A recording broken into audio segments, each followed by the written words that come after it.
2025 సంవత్సరం అక్టోబర్ నెల 11వ రాశి కుంభరాశి.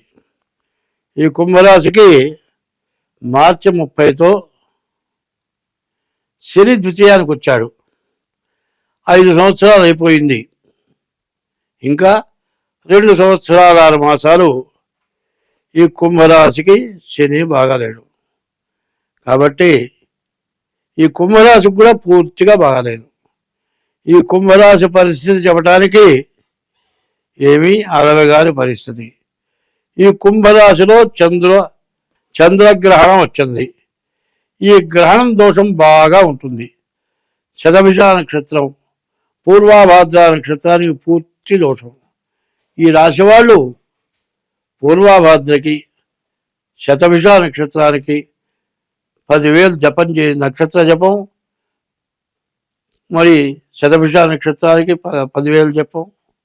అట్లాగే పూర్వాషాఢ నక్షత్రం, పూర్వాభాద్ర నక్షత్రం వాళ్ళకి పూర్వాభాద్రకు కూడా మరి 10,000 జపం, ధనిష్ట నక్షత్రానికి కూడా 10,000 జపం చేయించుకొని మరి వెండి లేకపోతే బంగారపుది, కనీసం బంగారపుది ఇవ్వలేకపోతే కనీసం పడిగ వరకైనా వెండి బంగారం ఉండేట్టుగా చూసుకొని దానం ఇవ్వండి. పైన బజార్లో వెండి పడిగలు తయారు చేసి అమ్ముతున్నారు. వాటికి కోటింగ్ వేస్తున్నారు, వెండి మాత్రం కాదు, ఇనపదానికి కోటింగ్ వేసి అమ్ముతున్నారు. అది మాత్రం పూర్తిగా చూడండి. బాగా ఆకురాయేసి రుద్దితే అది ఇనుపది. ఆ బ్రాహ్మడికి ఆ విధంగా దానం ఇస్తే, ఇనుము ఏ బ్రాహ్మడు సరైన బ్రాహ్మడు ఇనుము దానం పట్టడు. ఇనుము, పత్తి, ఇనపవేకు, నువ్వులు అందరూ పట్టరు.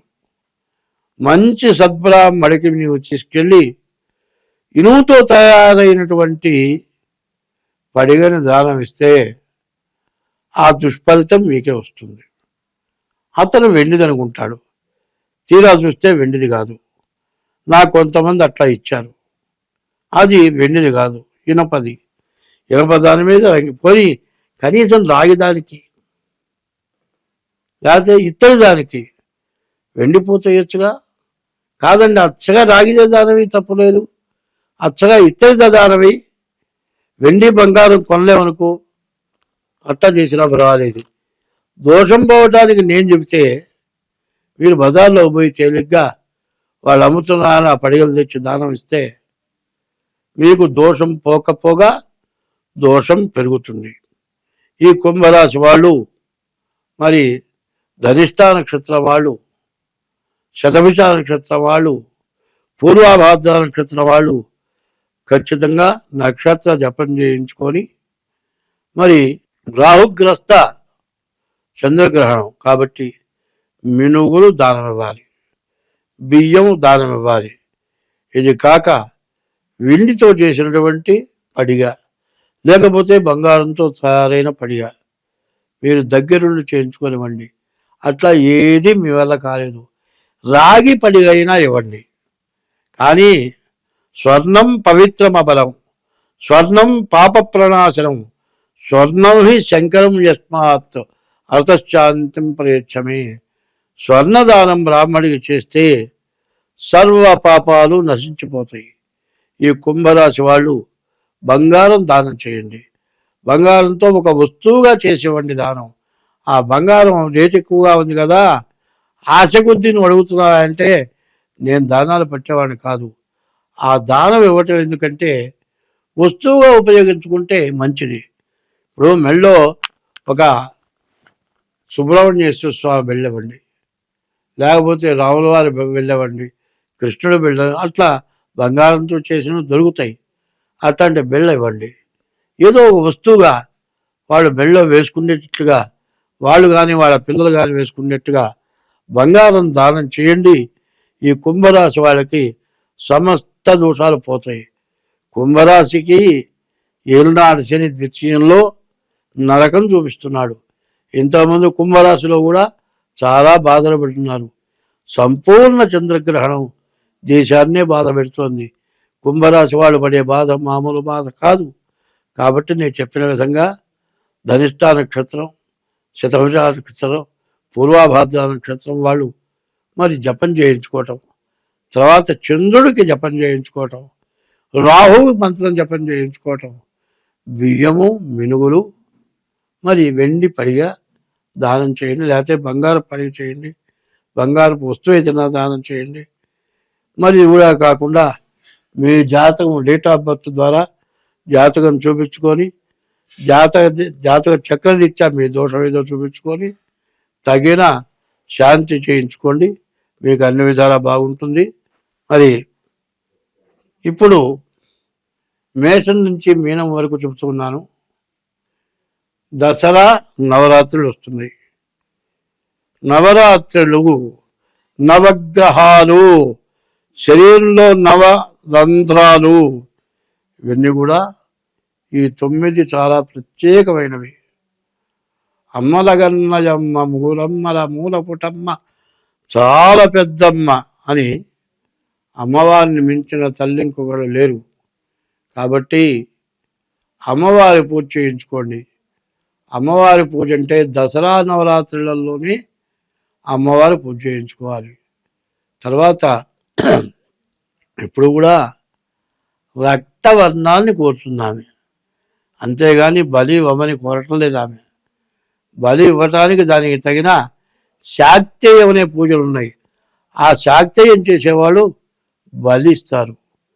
దసరా నవరాత్రులలో శివాలయంలో అమ్మవారి పూజ చేసిన చోట ఏ బలి ఇవ్వకూడదు.